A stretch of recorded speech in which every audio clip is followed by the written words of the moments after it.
Saudara-saudara peserta mata kuliah berpikir komputasional,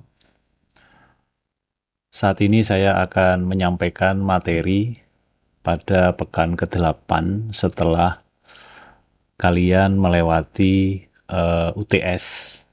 Semoga pada UTS kemarin Anda bisa melalui dengan baik dan mendapatkan hasil yang optimal. Dan perlu menjadi perhatian bagi mahasiswa bahwa dengan UTS itu kita bisa mengetahui bagaimana nanti di UAS. Jadi kira-kira seperti itulah bagaimana ujian dilakukan untuk mata kuliah berpikir komputasional. Nah, pada kesempatan ini, pada pekan ke-8, sesuai dengan rencana perkuliahan bahwa setelah UTS kita masih membahas topik tentang problem solving, namun lebih fokus kepada pilar keempat dari computational thinking. Jadi saya kira Anda masih ingat 4 pilar atau 4 fondasi dalam computational thinking. Itu adalah pertama abstraksi, kemudian ada dekomposisi, kemudian ada pattern recognition atau pengenalan pola, dan terakhir adalah algorithmic design atau perancangan algoritma, atau biasa kita singkat saja sebagai algoritma. Nah, pada kesempatan ini topik yang akan kita bahas adalah problem solving untuk pilar yang keempat atau pilar yang terakhir, yaitu algoritma. Nah, kenapa kita mempelajari ini? Saya kira kita sudah paham, kita harus bisa membedakan antara berpikir komputasional dengan berpikir yang lain. Misalkan waktu pertemuan sebelumnya saya bisa menjelaskan bagaimana perbedaan antara mathematical thinking dengan computational thinking. Satu hal yang membedakan di dalam computational thinking itu adalah bahwa solusi dari suatu problem itu di dalam computational thinking itu harus dapat dijalankan oleh apa yang disebut sebagai agen pemroses informasi. Itu satu hal yang perlu Anda pahami. Nah, apa itu agen pemroses informasi? Itu ya apapun yang bisa memproses informasi. Bisa orang lain, bisa pihak lain, bisa juga berupa manusia, bisa juga berupa mesin. Dalam hal ini misalkan bisa juga komputer atau alat-alat komputasi yang lain. Nah, itu semua kita namakan sebagai agen pemroses informasi. Jadi bisa pihak lain itu bisa manusia yang lain, bisa rekan kita, bisa masyarakat, atau penduduk di seluruh dunia ini itu sebagai agen pemroses informasi, atau bisa juga berupa sebuah alat atau komputer. Oleh karena itu, solusi yang kita buat atau solusi yang kita gunakan untuk menjawab suatu persoalan, itu langkah-langkahnya tuh harus kita tulis dan bisa dipahami oleh agen pemroses informasi. Jadi kalau agen pemroses informasinya itu berupa manusia, ya kita tulis dengan bahasa manusia. Kalau kita pandang agen pemroses informasinya itu adalah mesin atau komputer, maka langkah-langkah solusi itu harus kita tulis dalam bentuk program komputer. Nah, itu yang menjadi hal kenapa kita belajar algorithmic design. Sebagai contoh misalkan, kalau kita membeli handphone baru, maka Anda itu biasanya disertai atau ada suplemen berupa lembaran kertas atau buku kecil yang berisi panduan pengoperasian handphone. Maka panduan pengoperasian handphone itulah sebenarnya yang kita sebut sebagai algoritma. Bagaimana cara mengoperasikan handphone itu. Walaupun kadang-kadang kita tidak pernah membaca itu. Kenapa? Karena kita sudah melakukan apa yang disebut sebagai pattern recognition. Jadi kita sudah pernah mengingat, kita sudah pernah tahu bahwa kalau mengoperasikan handphone itu begini. Jadi kalau ada handphone baru, ya kita kira-kira ya beginilah cara mengoperasikannya. Walaupun secara detail kadang-kadang kita harus membaca panduan itu. Jadi panduan itu merupakan salah satu contoh dari algoritma.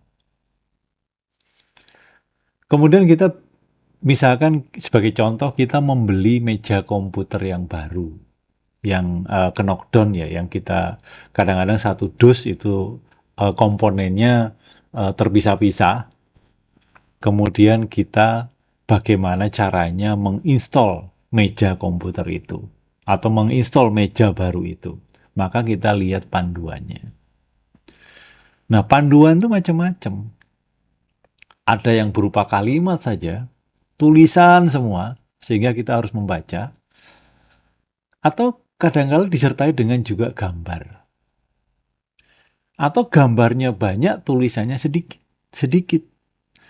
Atau kadang-kadang tulisannya banyak, gambarnya sedikit. Atau kadang-kadang gambar semua, kadang-kadang tulisan semua. Itu semua adalah bentuk-bentuk dari algoritma. Nah, secara formal yang kita pelajari dalam mata kuliah computational thinking itu adalah umumnya adalah algoritma-algoritma komputasi atau menghitung. Nah, sedangkan dalam kehidupan nyata, kehidupan sehari-hari, algoritma itu ya seperti itu, panduan pengoperasian handphone, cara menginstal meja komputer, cara mengoperasikan televisi dan segala macam itu juga merupakan algoritma. Sehingga kalau kita definisikan bahwa algoritma itu jadinya apa? Nah, algoritma itu adalah instruksi atau langkah berstruktur untuk menyelesaikan persoalan atau problem. Jadi berupa instruksi atau langkah berstruktur.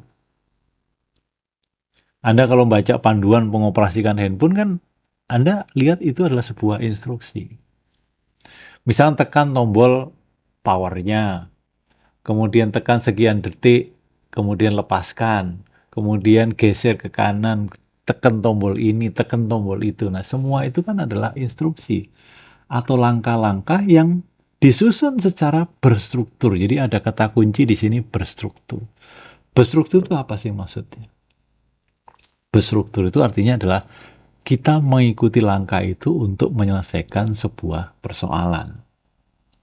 Artinya kita mudah mengikutilah langkah-langkah itu. Kalau nggak berstruktur itu nggak karu-karuan, itu biasanya bukan untuk menyelesaikan persoalan, sehingga goalnya atau tujuannya itu juga nggak jelas.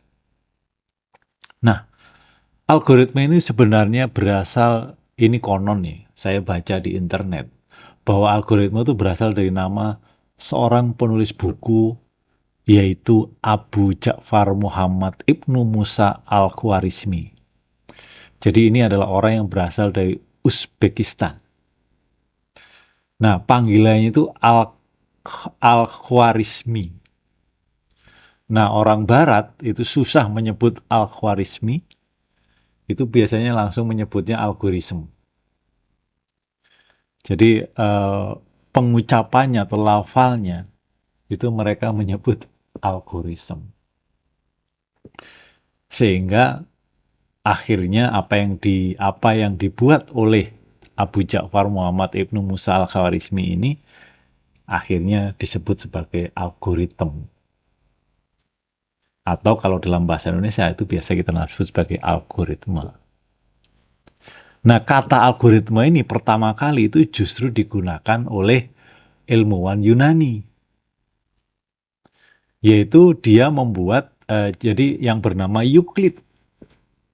Jadi membuat algoritma namanya algoritma Euclidean.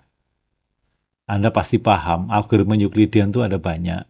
Yang pertama kali pada tahun 1950, itu adalah algoritma untuk mendapatkan faktor persekutuan terbesar dari dua buah bilangan bulat. Saya kira Anda masih ingat zaman SMA apa yang disebut sebagai faktor persekutuan terbesar dari dua buah bilangan bulat. Apa itu FPB atau faktor persekutuan terbesar itu? Itu adalah sebuah bilangan bulat terbesar yang habis membagi keduanya.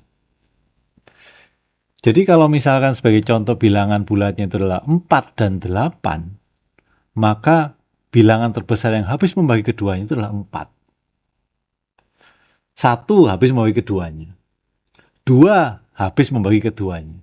3 itu tidak habis, karena 4 tidak habis dibagi 3, 8 tidak habis dibagi 3. 4 itu habis membagi 4 dan 8. Dan tidak ada bilangan lain yang lebih besar dari 4 yang habis membagi 4 dan 8.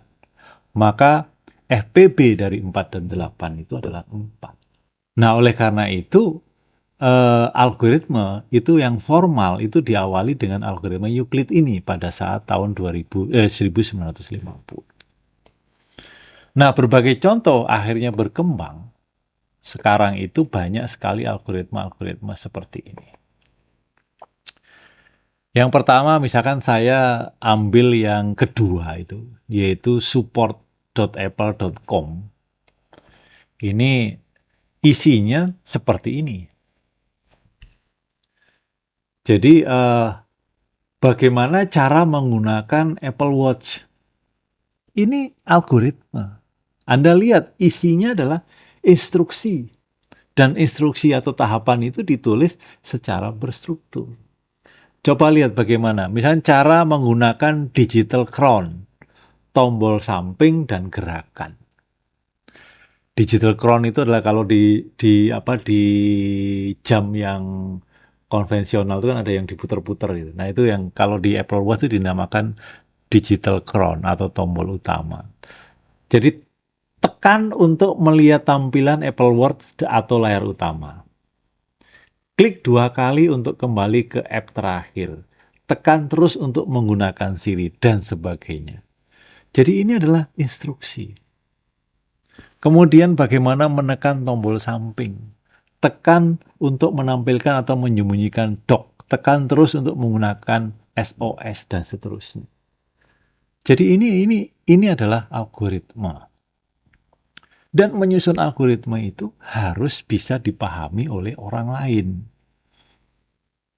Oleh karena itu, dari awal kalian sebagai mahasiswa itu harus belajar bagaimana menulis sebuah instruksi sehingga bisa dipahami oleh orang lain.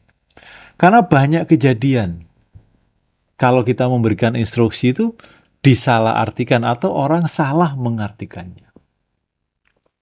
Ini ada pengalaman. Pada saat saya masih dulu awal-awal menjadi dosen, ada seorang office boy. Saya nggak sebut namanya. Waktu itu teman saya sesama dosen memberikan uang 50.000 untuk beli bakso. Waktu itu di sore hari, saya ingat. Instruksinya bagaimana? Anggap aja namanya Fulan. Ya. Fulan, tolong saya belikan bakso. Ini hanya ibu dosen itu teman saya. Fulan, tolong saya belikan bakso. Ini uangnya. Tidak pakai seledri, ya, tidak pakai seledri, tidak pakai vitsin, dan garamnya sedikit. Diberilah uang 50.000. Alhasil apa yang dilakukan oleh si Fulan tadi? Si Fulan tadi langsung berangkat, kemudian kembali membawa nampan. Isinya apa? Isinya bakso 3 mangkok. 1 mangkok nggak pakai seledri, 1 mangkok nggak pakai vitsin, 1 mangkok apa tadi? Garamnya sedikit. Padahal sebenarnya kan maunya ibu teman saya tadi itu adalah tolong belikan semangkuk bakso. Nah, karena instruksinya tidak dipahami dengan clear oleh Fulan. Jadi Fulan itu agen pemroses informasi. Kemudian yang menuliskan algoritma atau yang memberikan perintah itu adalah ibu dosen tadi. Nah, ini tidak sinkron. Artinya Fulan sebagai agen pemroses informasi itu ambigu dalam memaknai algoritma yang disampaikan oleh pemberi perintah tadi. Oleh karena itu, kita harus sering latihan bagaimana kita membuat instruksi yang clear, yang bisa dipahami oleh agen pemroses informasi. Kita lihat algoritma Apple Watch ini mungkin masih belum jelas. Ini masih belum jelas dan ini mungkin masih menimbulkan ambigu atau makna ganda dan sebagainya, atau bahkan tidak dipahami. Itu juga algoritma yang tidak baik. Nanti kita berikan contoh atau kita berikan pemahaman apa syarat-syarat sebuah algoritma itu. Kemudian contoh yang kedua, ini adalah sering kita, ini terutama yang wanita, bahkan laki-laki juga sering yang kos ya. Saya juga sering mempelajari hal-hal begini, yaitu bagaimana memasak nasi goreng sederhana. Karena kita tuh hobinya kan nasi goreng, walaupun sekarang minyak mahal, tapi ya nasi goreng nggak bisa kita lupakan, nggak bisa kita lepaskan gitu ya. Dan banyak warung-warung kecil yang jualannya itu adalah gorengan. Jadi minyak goreng adalah hal yang utama, walaupun banyak himbauan untuk rebus-rebusan, tapi nggak akan bisa meninggalkan gorengan. Ini, di sini ada bahan, kemudian ada cara membuat.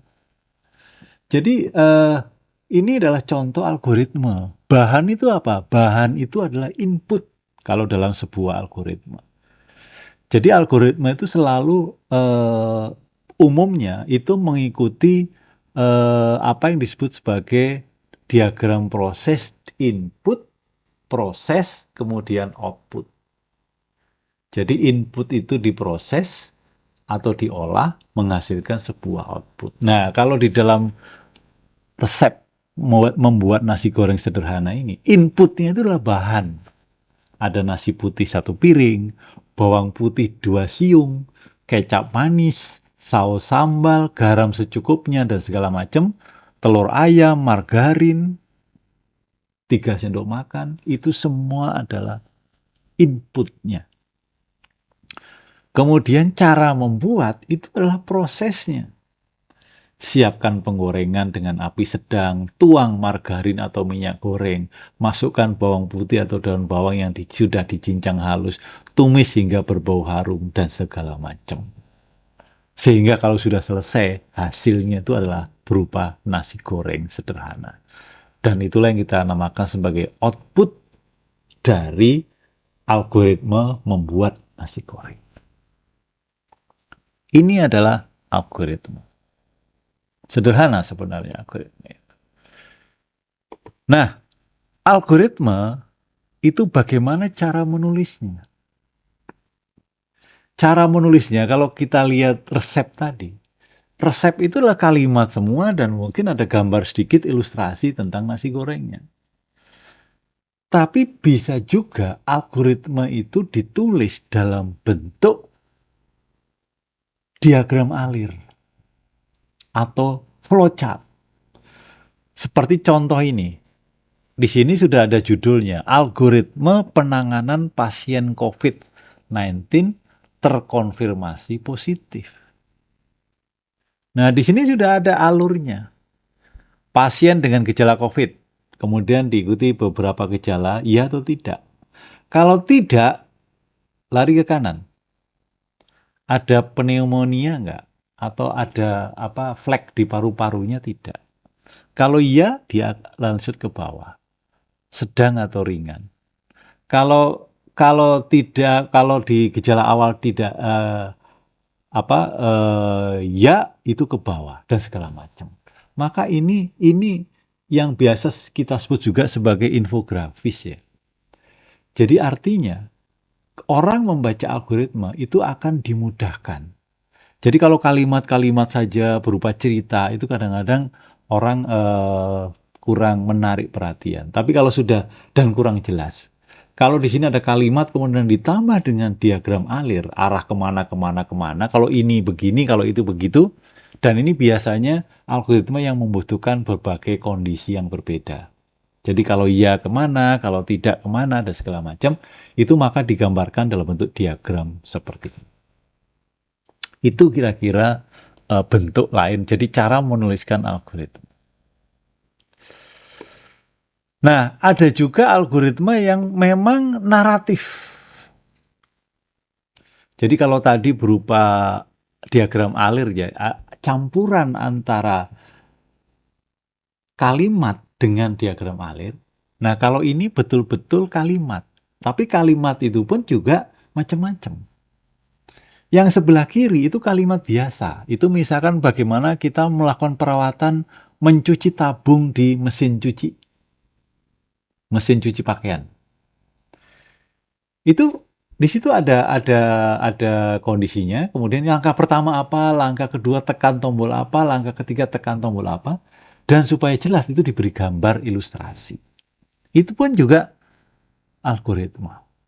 Dan ini kalimat biasa. Nah, kadangkala kalau algoritma formal atau algoritma komputasi, itu biasanya orang tidak menulis dalam bentuk kalimat, tapi dalam bentuk apa yang disebut sebagai kode semu atau pseudocode. Pseudocode itu apa? Kode-kode kalimat yang mirip dengan program komputer sebenarnya. Jadi seperti ini. Inputnya apa? Ini adalah algoritma untuk ngapain sih gitu. Ya, untuk ngapain? Itu sebenarnya untuk mencetak sebuah karakter tertentu ya, jadi huruf tertentu dari sebuah kalimat. Nah, jadi inputnya apa? Inputnya itu deretan karakter atau deretan huruf lah, supaya gampang. Dan bilangan bulat positif. Nah, prosedurnya, outputnya itu adalah sesuai dengan persoalan ini. Langkahnya apa? Prosesnya. Jadi ada input, ada output, ada proses. Prosesnya apa? Get N artinya ambil nilai N. Get S1, S2 sampai SN, ambil nilai S1, S2 sampai dengan SN. Kemudian set count sama dengan 1. Artinya kita buat variabel namanya count, ini nilainya kita beri 1. Variabel CH adalah sama dengan S1, I sama dengan 2, dan seterusnya. Maka ini yang kita namakan sebagai pseudocode. Atau kode semu, atau instruksi yang sebenarnya mirip dengan program komputer, tapi bukan program komputer. Contoh lain, ini yang sama dengan contoh pertama tadi, yaitu diagram alir atau flowchart. Misalkan ini algoritma bagi orang, apakah saya itu akan beli minuman soda atau enggak ya? Gitu. Itu di bawah, kalau ini dibalik. Biasanya kan algoritma dari atas ke bawah, kalau ini dari bawah ke atas. Nah, dari bawah apa? Apakah minuman Anda itu mau minuman yang mahal atau yang enggak? Ataukah apakah minuman itu terlalu mahal atau enggak bagi Anda? Kalau Anda bilang, terlalu mahal, maka jawabannya jangan beli minuman soda. Beli aja lah minuman air mineral biasa. Ya. Kemudian apakah minuman itu tidak sehat bagi Anda? Kalau iya ya jangan minum soda. Tapi kalau bagi Anda, bagi saya tidak terlalu mahal dan tidak nggak sehat nggak apa-apa lah gitu. Dan rasanya enak, maka saya beli soda. Tapi kalau Anda bilang, minuman ini rasanya nggak sesuai bagi saya, atau saya ingin rasa biasa saja yang hambar-hambar, ya jangan beli soda. Jadi ini sebenarnya pengambilan keputusan. Dan itu bisa dituangkan dalam bentuk sebuah algoritma. Oke? Jadi itulah kira-kira algoritma.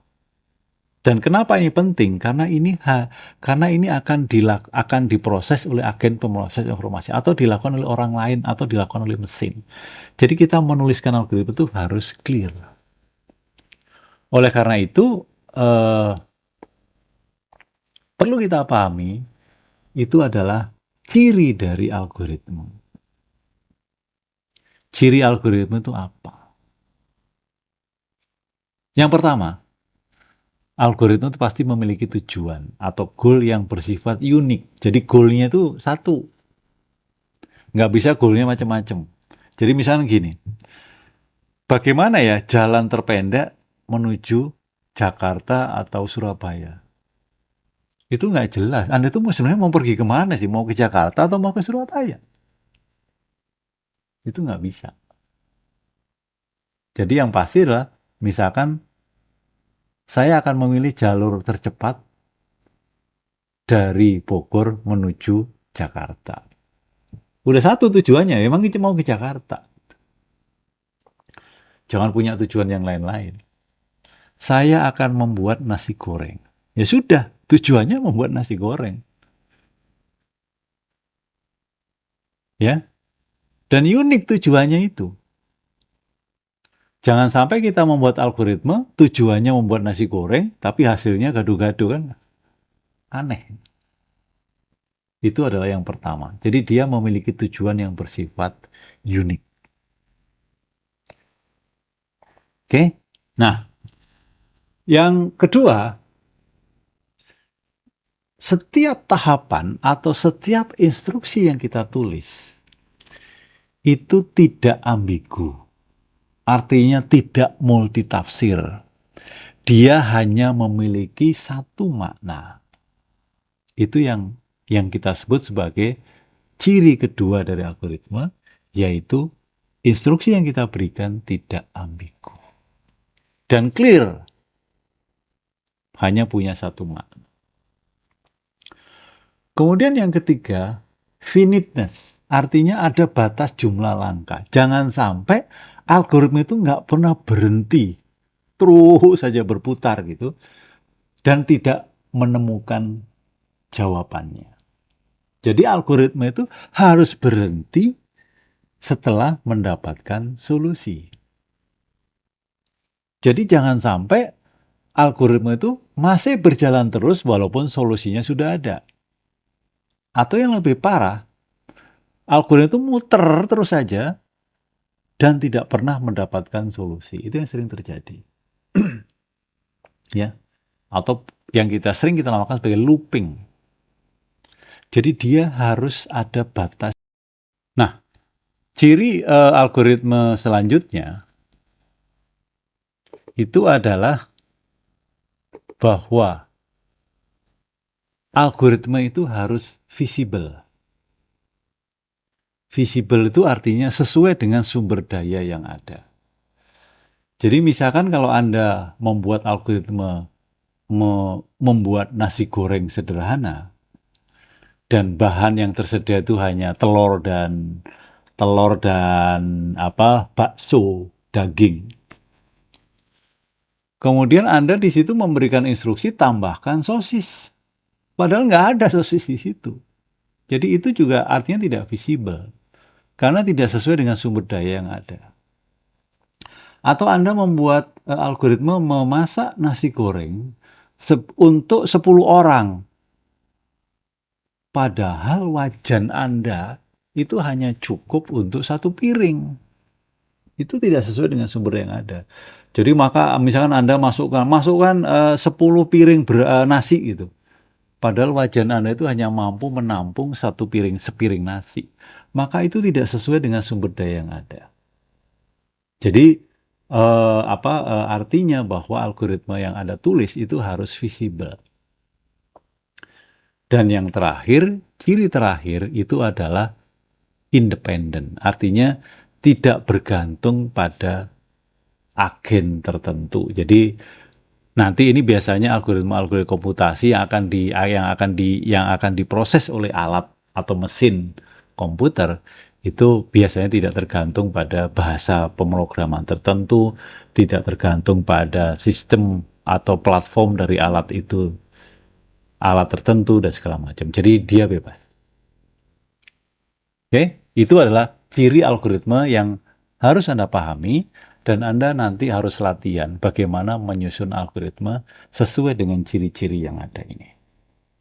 Dan tentunya algoritma itu pasti punya input, punya output, dan punya proses. Apapun itu ya. Oke, baik. Nah, tadi saya singgung bahwa kata algoritma pertama kali muncul di tahun 1950, yaitu oleh ilmuwan Yunani dalam membuat algoritma Euclid atau Euclidean algorithm. Itu untuk mendapatkan FPB kalau dalam bahasa Indonesia, kalau dalam bahasa Inggris GCD, Great Common Divisor atau pembagi persekutuan terbesar dari dua buah bilangan bulat. Maka cara menuliskannya umumnya seperti ini. Jadi clear. Inputnya apa? Inputnya adalah dua buah bilangan positif A dan B. Jadi A dan B itu adalah variabel. Ya. Jadi inputnya dua buah bilangan bulat positif A dan B. Jadi clear. Outputnya apa? Outputnya adalah GCD atau Greatest Common Divisor, atau bisa dilambangkan di sini dilambangkan dengan variabel G atau G dari A dan B. Jadi FPB dari A dan B itu outputnya. Prosesnya bagaimana? Di sini disebut sebagai internal computation, atau Anda sebut sebagai prosedur atau proses, atau kalau dalam masak-memasak, cara memasak. Kalau input itu bahan dan alat, output itu adalah produk yang akan dihasilkan oleh resep itu. Kalau tadi outputnya adalah nasi goreng, kalau ini adalah FPB dari A dan B. Apa yang dilakukan prosesnya di sini? Ditulis jika A dan B tukar. A dan B. Jadi kalau A5, B-nya 10 ditukar, berarti A-nya 10, B-nya jadi 5. Dan segala macam. Bagi A dengan B, dan dapatkan sisanya disimpan sebagai R. Jadi R itu adalah sisa pembagian antara A dan B. Jadi kalau misalkan A-nya 9, B-nya 5, maka 9 dibagi 5 itu hasilnya 1, sisa 4. Maka R-nya di sini adalah 4. Jika R sama dengan 0, maka B itu adalah FPB dari A dan B. Kalau enggak, langkah ketiga, replace atau ganti nilai A dengan nilai B dan ganti nilai B dengan nilai R. Kemudian kembali ke proses sebelumnya, yaitu langkah nomor 2. Nah, ini adalah algoritma algoritma dari Euclid. Nah, algoritma ini perlu kita lakukan pengujian. Jadi kita perlu lakukan pengujian. Ya. Oke, nanti di dalam kuliah saya minta Anda menuliskan berbagai algoritma dari problem yang saya berikan. Ada 3 problem kalau tidak salah, nanti Anda lihat di slide-nya yang nanti saya bagikan. Jadi ini nanti tolong buat algoritmanya, dan nanti kita diskusikan di dalam kuliah daring. Nah, kita kembali ke algoritma Euclid tadi. Di dalam algoritma Euclid ini, kalau sudah ada algoritma ini, maka algoritma ini kan harus kita uji. Benar nggak sih algoritma ini, kan gitu ya. Maka ada langkah yang disebut sebagai pengujian algoritma. Jadi algoritma itu harus valid, harus benar untuk berbagai input yang ada. Jadi kalau membuat nasi goreng, maka outputnya ya benar nasi goreng gitu. Bukan gado-gado. Kalau FPB dari dua buah bilangan, ya outputnya harus FPB dari dua bilangan. Jadi perlu diuji. Mengujinya dengan menggunakan beberapa kasus uji. Nah, setiap kasus uji itu merupakan pasangan input dan output yang valid. Jadi seperti algoritma Euclid tadi. Kalau inputnya 12 dan 20, maka outputnya harus 4. Itu kita cek. Jadi algoritmanya kan seperti ini. Ini algoritma Euclid. Ini harus kita uji. Kita tahu bahwa FPB dari 12 dan 20 itu adalah 4. Ini harus kita uji. Bilangan bulat terbesar yang habis membagi 12 dan 20 itu 4. Jadi 12 bagi 4, 3. 20 bagi 4, 5. Tidak ada bilangan yang lebih besar dari 4 yang habis membagi keduanya. 6 habis membagi 12, tapi tidak habis membagi 20. Nah, oleh karena kita uji. Kita lihat Inputnya apa? Inputnya A dan B. Jadi A-nya di sini kita sama dengankan 12. Kemudian B sama dengan berapa? B sama dengan 20. Kita lihat, kita ikuti. Jika A lebih kecil B, langkah pertama ini. Jika A lebih kecil B, tukar A dan B. Artinya sekarang A-nya jadi 20, B-nya jadi 12. Kita tukar. Kemudian bagi A dan B dan simpan sisanya ke dalam R.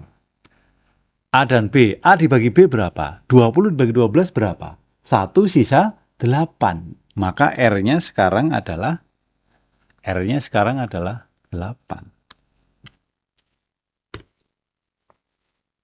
Jika R sama dengan 0, ternyata R-nya tidak 0, kan R-nya 8. Maka pergi ke langkah 3.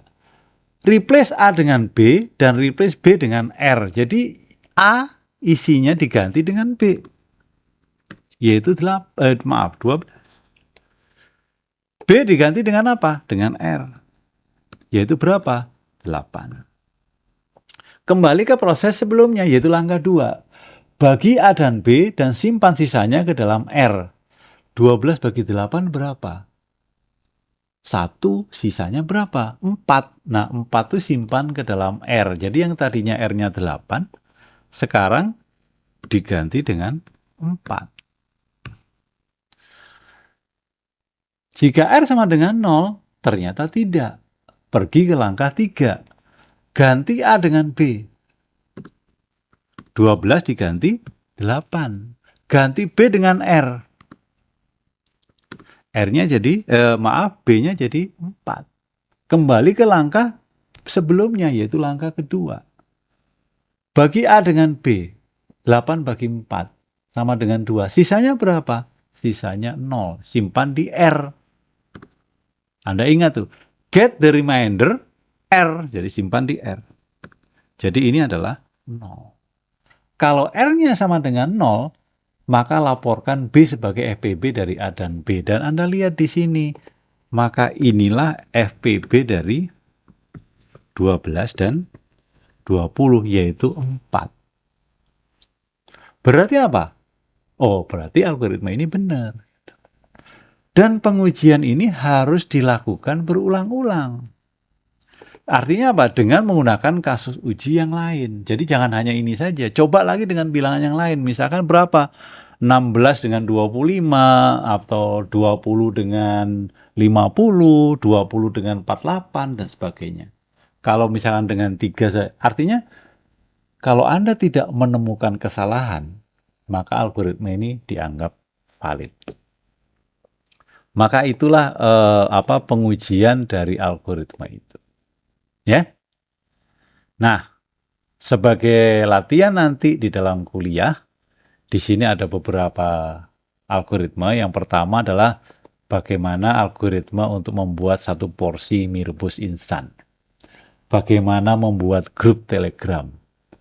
Bagaimana mengirim file menggunakan email Google. Kemudian tuliskan algoritma untuk coklat bebek. Saya kira ini problem sebelumnya. Dan terakhir, tulislah algoritma untuk problem jarak angka. Oke? Jadi ada 5 algoritma yang nanti kita diskusikan pada saat kuliah secara daring. Baiklah, jadi itu adalah topik atau materi yang nanti akan kita bahas dalam kuliah daring pekan ke-8.